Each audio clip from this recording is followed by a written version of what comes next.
Pat J here in the house, in the man cave. Um, Smoking out of my old diplomat pipe with the replaced stem. What am I smoking right now? Let me look it up. Well, let me look at the bag because I forget the name of this stuff. Okay, this is Newminster Superior Navy Flake. It's all right. I think the pH is a little off for me. It kind of burns the tongue a little bit. I wanted some kind of Virginia. I usually, when I order tobacco, I get some Burleys. Those would be the ones that I smoke the most. And then I get, I usually get a lot of Kia mix, some kind of Balkan or whatever. And then I usually get a H&H Old Dark Fired.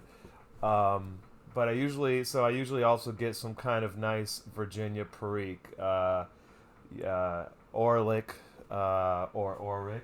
I forget how you say that. Um, you guys know what I'm talking about. But that Newminster Superior Navy Flake number,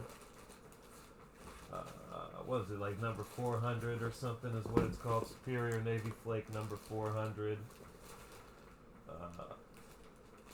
This is the good stuff. The H&H Old Dark Fire. That's the good stuff. And but yeah, so this stuff is all right, but it's a little bit too harsh on the tongue. But you just gotta smoke it a little cooler. I mean, I like something like this out of a corncob pipe, generally speaking.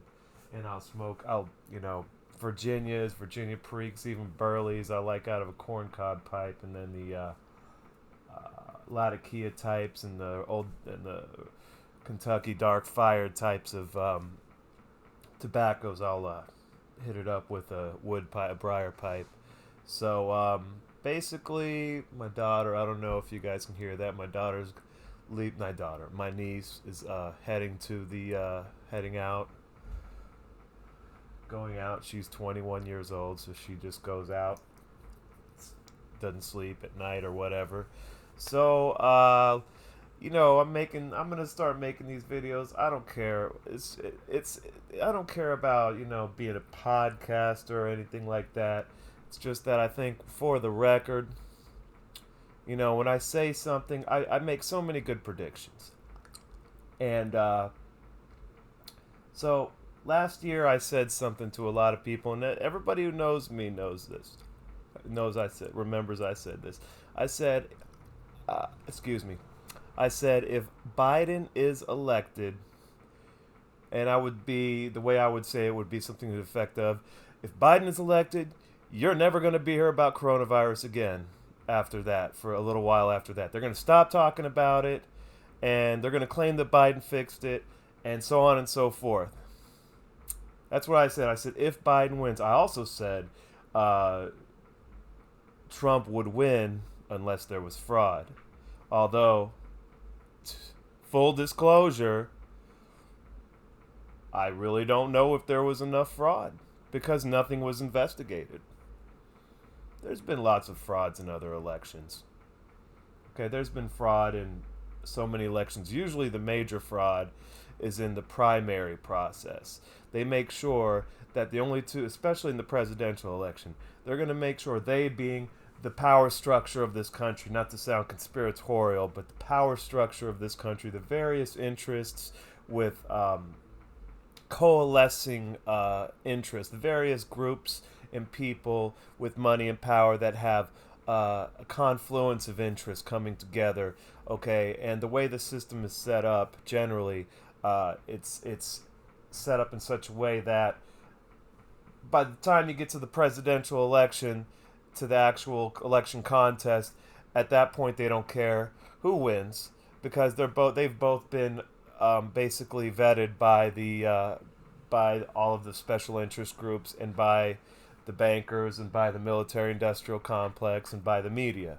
So you end up with presidential elections such as Bush Jr. versus Kerry, or Obama was really. I was going to say Obama versus McCain, but in 2008, Obama seemed like something special to me. I liked him. I voted for him. Then by 2010, I couldn't stand him. But so I said this to people all throughout last year. Those are the two things I said. I said Trump will win unless there's fraud. And I was worried. I said if there's that much fraud, I was worried about a lot more civil conflict than what happened. So we got off easy. Thankfully, people calmed down. It's not like we haven't been through this sort of status quo nonsense before. And I'd say I'm really not happy with Trump at this point either. I kind of fell into the Trump bandwagon a little bit. It took me until about 2018, 2019, but now at this point, I don't really, not my cup of tea. We got to do better than that. I mean, he was a step in the right direction, but we can't settle for second best. We got to get somebody in there like Rand Paul, okay? Somebody who's principled, somebody who's a all around stand up guy. Trump, in a lot of ways, I didn't like him, and really it was RussiaGate and the fact that he fought back against the administrative state on RussiaGate. So I told people this. I'm getting sidetracked a lot here, but I told people that if Biden, okay, I already said that if Biden doesn't, if Biden wins, then there will be they will stop talking about coronavirus. And that's what I still think is going to happen. And I'm already being redeemed here because the day after the inauguration, which was Thursday, a little story comes out on NPR, one of the greatest one of the most insidious propaganda rags in the world. Fucking NPR. They say something to the effect, and you can fact check me on this, look this up. Coronavirus, or the current outbreak of coronavirus, has peaked. They said has peaked. Oh, guys, don't worry. It's over now. Don't worry about coronavirus anymore. Now, I'm on here on Reuters right now. Another, I used to respect Reuters. I really did.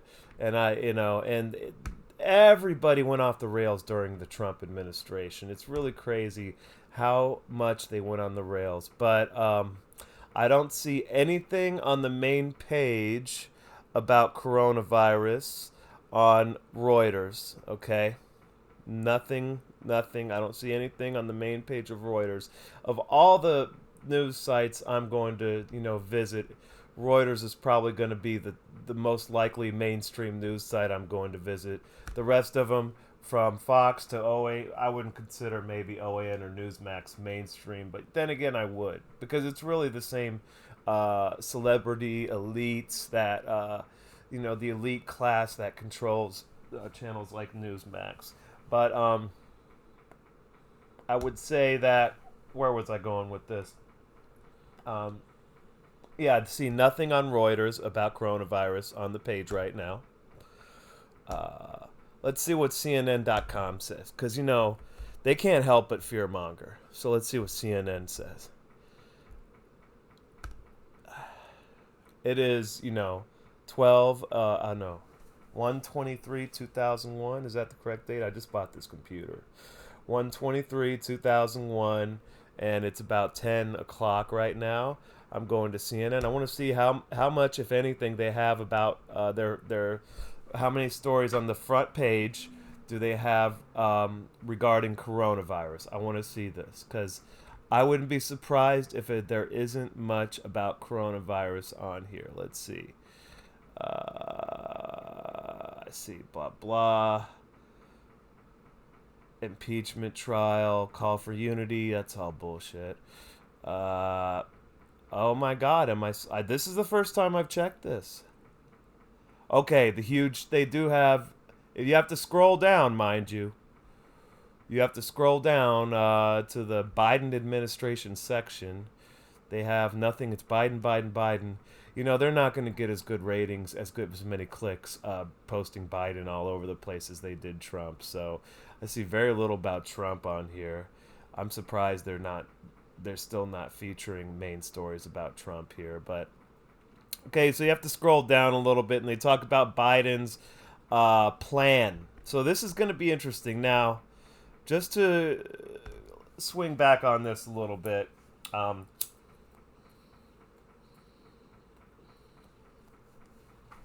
um, Biden, from what I see, the main component of his plan is going to be a mask mandate.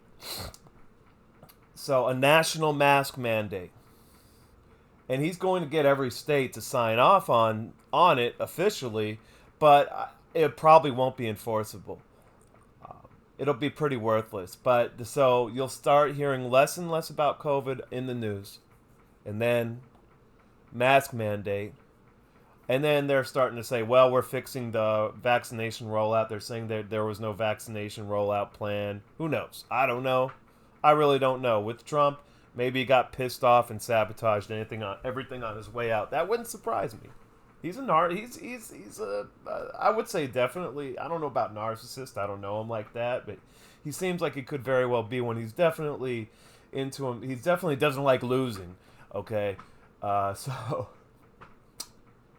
I would say so. He's going to have the. So they're saying, oh, we have to fix the vaccine rollout plan, and yeah, national mask mandate. And by summertime, I would say you're not going to hear much about coronavirus. They're going to stop talking about it, and it won't be gone because coronavirus is probably going to be around forever. It's going to keep on mutating, just like every other coronavirus does. The variants they have. I mean, I'm not an expert in the study of viruses, but I know enough to know that. Well, they used to say it's not possible to make a vaccine of for a coronavirus. That's what they used to say, and it's going to keep on mutating and mutating, and there's never going to be. It's going to be what they call endemic, an endemic disease, just like flu, just like all the other other coronaviruses that cause a common cold, like so many other diseases. Tuberculosis is endemic. It kills more people per year than coronavirus did last year. Generally, tuberculosis kills like 2 million people per year worldwide. I think coronavirus got close by the numbers. Oh, this is even better. Then we have the World Health Organization changing the I have to read more into it, but the general gist of it was the World Health Organization was telling laboratories, giving them guidance on how to prevent false positives, right? And I'm sure the CDC, I wouldn't be surprised. I don't know, but I'll probably look around at some point. I wouldn't be surprised if the CDC as well is changing perhaps the standards for determining if someone is death by COVID. You're going to see the numbers. All the numbers are going to change, but the main thing is they're going to stop talking about it, and that was the plan the whole time. And this is look. It was Rahm Emanuel. I know he was one person who said this. I don't know if he coined this phrase, but Rahm Emanuel said, "You can't let a good crisis go to waste." And I'll tell you what, Democrats.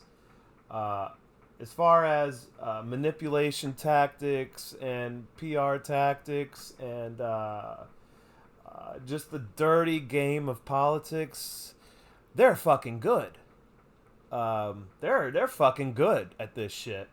And the Republicans, I can give a fuck less about them. I can give a fuck less. Really, I can give a fuck less about Trump, honestly. I hate to say it.